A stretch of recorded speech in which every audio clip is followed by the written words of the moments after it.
So hello guys, this is it. Ito na nga, andito na nga yung sofa bed na nabili at napili natin na in-order natin o binili natin sa Mandawi Foam. So thank you so much Mandawi Foam. At guys, yung revelation ng ating sponsor kung sino yung nag-donate at sino yung nagbili, sino yung nagbayad ng yung presyo ng ating sofa bed is malalaman nyo sa takdang panahon. But as ngayon, ayoko munang sabihin at don't worry, i-reveal natin kung sino yung ating sponsor or yung nag-donate ng ating sofa bed. And I'm sure, kilala nyo na siya. Sobra. As in, sa aking mga solid followers, sa mga nakatagal na nakafollow sa akin, kilala nyo na siya. Oo. Alam nyo kung sino siya. Okay? So, again guys, eto na nga. So sana maiakyat nila itong sofa bed sa kwarto sa taas kasi doon dapat ilalagay yan, no? So wala naman kasi mga lalaki dito, wala naman si Papa kasi nagwo-work. Tapos yung kapatid ko na si Louie andun kasama ni Jessica kasi nagpasama nga kasi natatakot siya mag-isa kasi yung asawa niya nagbibiyahe. So ngayon, yun tinatry talaga nilang maiakyat sa taas at sinusubukan nilang magkasya talaga. Actually, yung sa pagpasok ng pintuan, ewan ko hindi siya nakuhanan pero at sobrang nagpapasalamat ako kasi naipasok nila sa pintuan, which is akala ko hindi talaga makakapasok kasi sobrang laki ng sofa bed, no?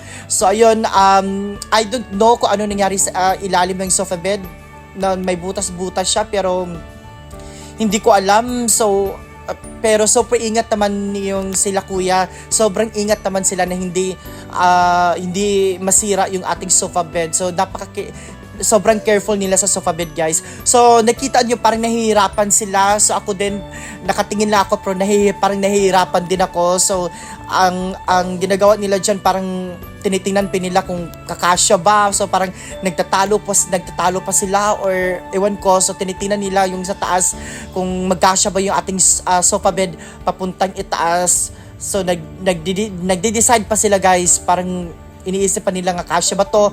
Ano ba yung pwede nilang gawin? Ano bang second option?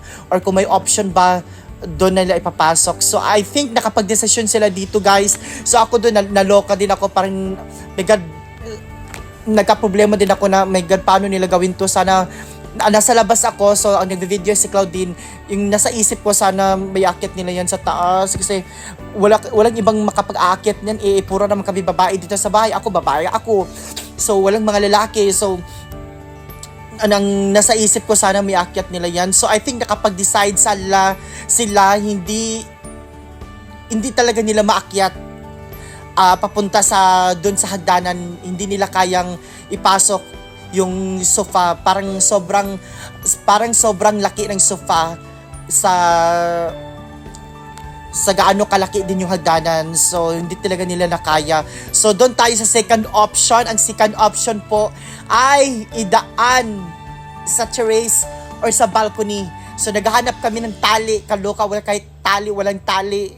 My goodness gracious, nagtanong ako kay mama, wala daw siyang taling na iligpit. So anong nangyari, yun na lang gamit ng sampayan. So tinanggal namin yung isang sampayan na pwede siyang itali sa ating sofa bed papuntang taas o paakyat sa taas, na doon idadaan sa balcony or sa terrace.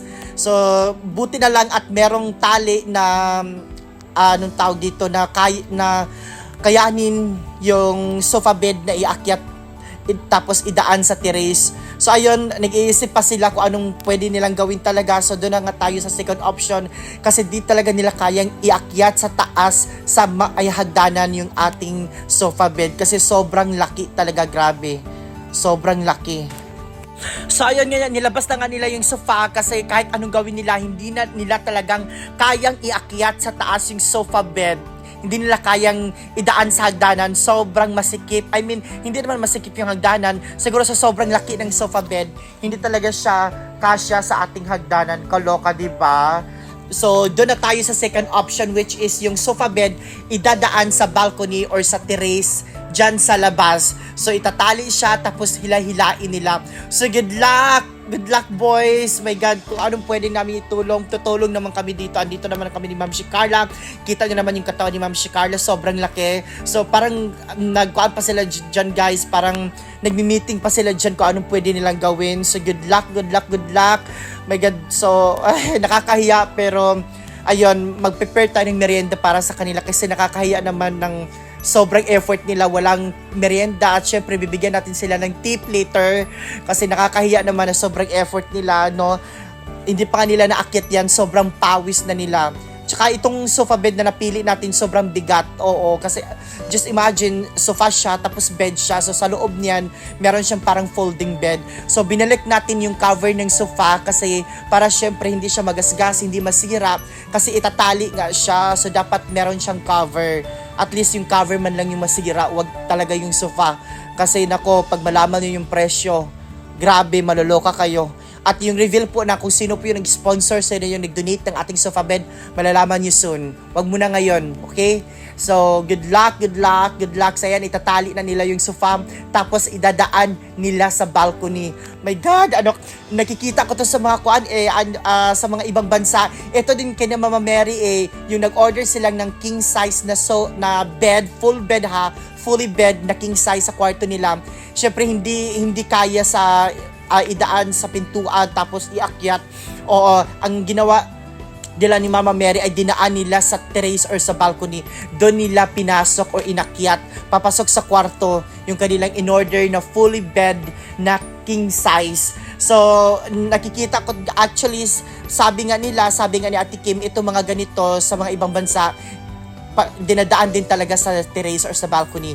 So my God, first time in the history na itong sofa bed na napili or nabili natin ay idadaan sa balcony. So ayan sila, Kuya, good luck. Abangan nyo ang next vlog kung paano nila inakyat yung sofa bed sa balcony. Bye!